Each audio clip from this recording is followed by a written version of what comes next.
New GPUs are finally here, or are they really? Even then, are they available for the price that they're meant to be? That's quickly becoming one of the most talked about topics in PC gaming right now.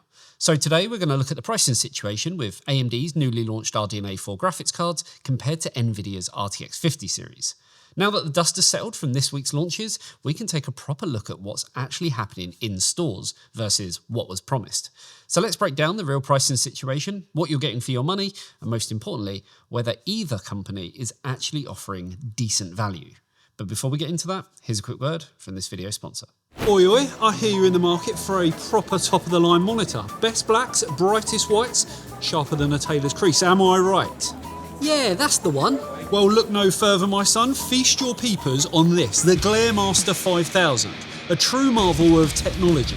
Just, maybe don't use it when the sun's out. What? That's not what I want. I was after a 32-inch 4K 165Hz QD OLED with adaptive sync. Cool, blimey, we've got a right tech connoisseur here. You don't mess about, do you? All right.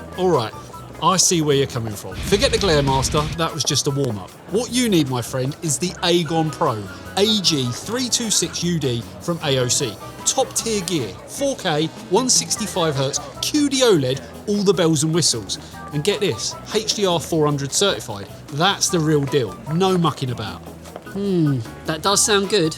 Of course it does. I wouldn't steer you wrong, would I? I'm all about quality, me. Now, if you want to get your hands on one of these beauties, you know what to do. To find out more, click the link in the description below. You won't regret it, my son. Lovely jubbly. Alright, let's jump straight into what we've seen with AMD's RX 9070 series launch. As many of you watching the launch coverage from us already know, AMD has taken quite an interesting approach with these cards. Most notably, they're not selling reference design made by AMD cards at all this generation. That render that was, I guess, accidentally leaked during their Reddit marketing, yeah, that card doesn't actually exist for purchase. Instead, we're seeing exclusive partner cards from day one. The RX 9070 XT had an announced MSRP of $599, but I've been monitoring retailers since the minute that they went live, and most were listing at, well above that, now that the base units are actually sold out, essentially. Now, bearing in mind, this was happening around the world, in the EU, in the UK, and America, where things could be even more expensive once you factor tariffs having a big part to play. Meanwhile, the standard RX 9070 came in at $549 MSRP, but actual shelf prices again were much higher, assuming that, you could even find any in stock to begin with. But here's where things get really interesting, and honestly, quite concerning. What we're witnessing is nothing short of a classic bait and switch. For months, AMD has been heavily marketing these upcoming cards with their attractive MSRP price points, getting everyone excited about the value proposition of RDNA 4, even before they'd announced actual pricing.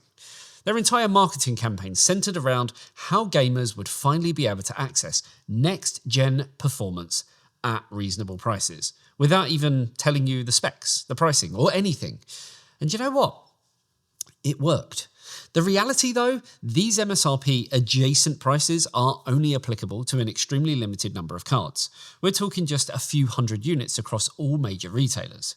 In fact, several stores already sold through their allocation of these first wave cards within minutes of launch. And well, after that, prices immediately started climbing. Now, what's become clear is that retailers receive substantial stock beyond these first wave units. For example, retailers had around 2,000 units from Sapphire, 1,000 from PowerColor, 1,000 from Gigabyte, and another 1,000 from ASRock. But only a tiny fraction of those were ever intended to sell at the advertised MSRP. This is, textbook bait and switch. Lure the consumers in with attractive MSRP pricing that's heavily advertised, generate buzz, and we're kind of partly to blame, positive reviews based on that pricing. And then, after that, quietly raise the prices once the initial batch sells out. Now, it's particularly frustrating because publicly available information from retailers actually confirms this strategy. Multiple retailers have publicly stated that MSRP is capped at a quantity of a few hundred, so prices will jump once those are sold through. Others have acknowledged that, they already have second shipments waiting in warehouses. But sadly, they're not allowed or they cannot sell them at MSRP pricing. Now, AMD kind of to one side. Let's compare this to what's happening with NVIDIA's RTX 50 series.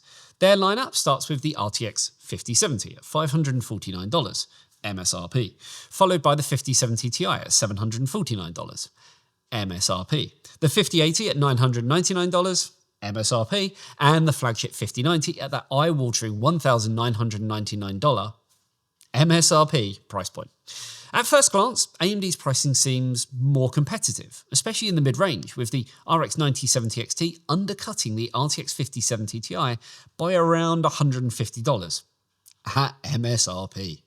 But here's the reality check about availability. Both companies have had significant supply issues, but with very different consumer expectations. With AMD, their entire marketing campaign centered around accessibility and reasonable pricing. They position themselves as the people's choice with widely available cards at friendly price points. What we got instead was a limited batch of cards at MSRP that sold out within minutes, followed by plenty of stock at inflated prices. If you missed that initial batch when it came out, you're now likely paying $700 or higher for a 9070 XT, which suddenly makes it much less of a value proposition. NVIDIA's stock situation is also dire, with some stores receiving as few as 15 to 20 RTX 5080s and 5090 cards total for launch day. But, well, here's the critical difference. Nobody is surprised by this. NVIDIA has conditioned the market over several generations to expect limited availability at launch. They didn't build their marketing around promises of wide availability, albeit I don't think anyone anticipated just how awful supply would be from both vendors. Now, what gets really interesting though with NVIDIA is when we look at the bigger picture. Take a look at NVIDIA's latest quarterly earnings. In Q4 of fiscal year 2025, NVIDIA reported total revenue of $39.3 billion. But here's the kicker, only $2.5 billion of that came from gaming. That's just 6.4% of their total revenue. Meanwhile, their data center business brought in a staggering $35.6 billion, so over 90% of their revenue. Let that sink in for a moment. The consumer GPU market that we all, I guess, obsess over represents just a tiny fraction of NVIDIA's business. When you look at these numbers, it becomes painfully obvious why NVIDIA might not be, let's say, particularly concerned about gaming GPU availability or pricing.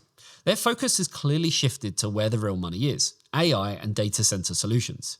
With gross profits of $28.7 billion and net profits of $22.1 billion, NVIDIA is swimming in cash from their enterprise customers. When you're making that kind of money from data centers, why would you even prioritize manufacturing capacity for gaming cards that generate comparatively minimal revenue? The enterprise sector is willing to pay whatever NVIDIA asks, without blinking, because AI computing is driving their business forward in new and big ways. This financial reality explains actually a lot about their current supply situation with the RTX 50 series cards.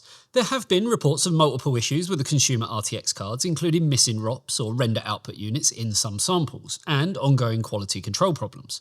The issue of 12-volt 2x6 connectors melting, which was concerned with the RTX 4000 series, also still persists with the 50 series. But instead of addressing these issues head-on and ensuring that there's adequate supply for gamers, NVIDIA appears to be allocating most of their chip production, again, to enterprise products.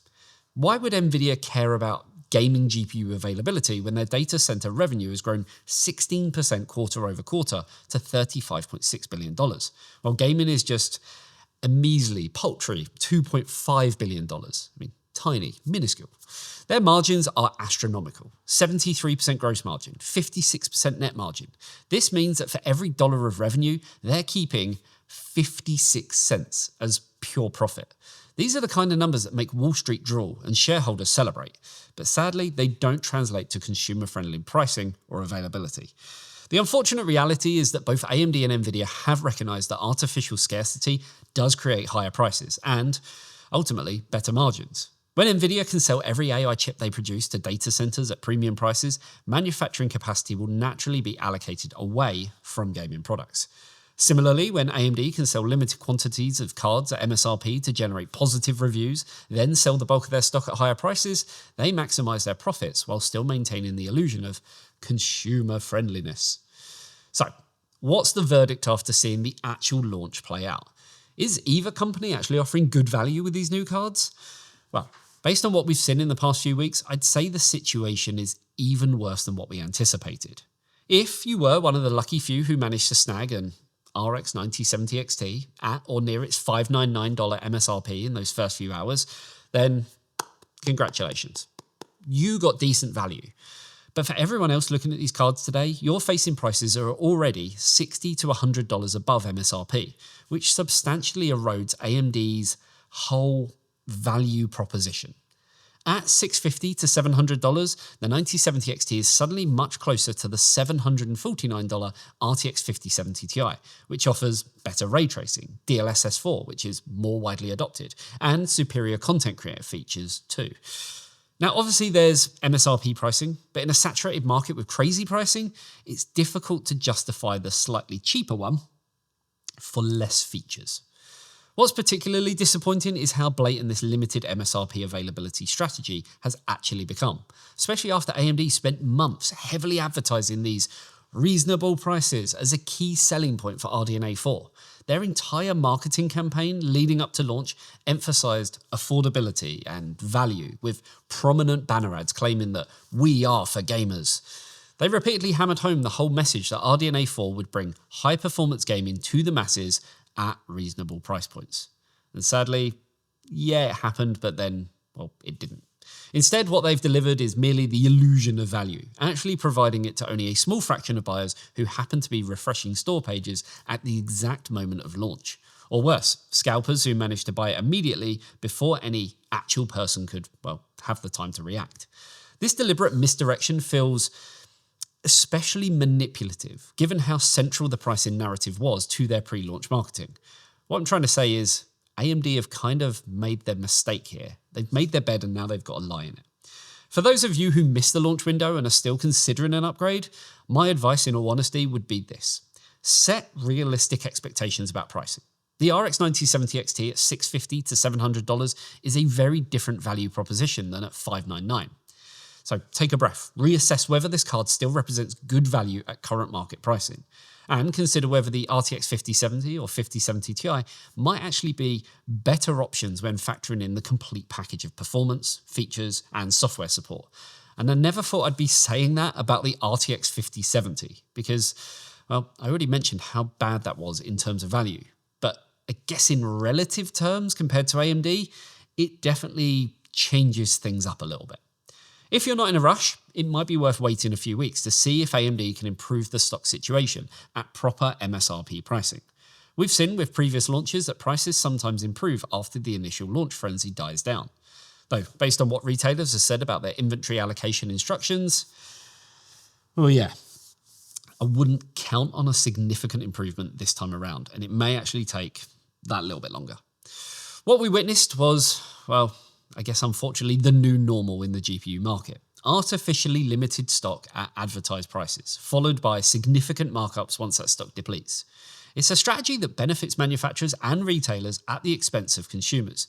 And until, I guess, we as a community push back by simply refusing to pay these inflated prices, it's likely to continue. So vote with your wallets, guys. That's all you can really do. The market reality in 2025 is that GPU prices aren't what they appear on paper. MSRP has become, I don't know, almost meaningless. It's more of a marketing tool than an actual price you can expect to pay, unless you're camping out on a store website the moment that cards go live. The $599 RX 9070 XT might as well be a limited edition collector's item for how few people actually manage to purchase one at that price. That said, if we look at the performance per dollar, even at current market prices, this generation does offer improvements over the last, even accounting for these crazy price increases. The RX 9070 XT delivers significantly better performance in things like ray tracing than any RDNA 3 GPU did at a similar price point, adjusted for inflation. The same goes for NVIDIA's lineup compared to their RTX 4000 series counterparts. We're just paying more for that performance than the announced MSRPs would suggest. And again, if you're willing to pay that price, you better believe it, AMD and their partners and retailers are going to carry on selling them to you at that price. So that's the current state of the GPU market after NVIDIA and AMD have launched their cards. Neither company is offering what I would class as exceptional value across the board. but there are pockets of decent value if you can get the right card at the right price. Though those opportunities, I guess, were, let's call it, fleeting at best. The RX 9070 XT at MSRP would have been one such pocket, but at current market prices, the waters are much murkier. And then the 9070 non-XT, well, that's already bad at MSRP pricing, so anything above and beyond that is frankly even worse. So, what do you think about how this launch played out? Were you one of the lucky few who actually managed to snag a card at MSRP? Or are you now looking at inflated prices and, well, just kind of reconsidering your options? Let us know in the comment section below. Also, if you enjoyed us talking about corporate greed, then a like and a sub to the channel would be amazing. And if you love what we do and want to get more eTeknix content, then check out our Patreon, where you can get early access to testing data, behind the scenes content, and exclusive meetups at the eTeknix offices. The link is, as always, down below. Thanks for tuning in. I'll see you in the next one. See you later, guys. Bye-bye.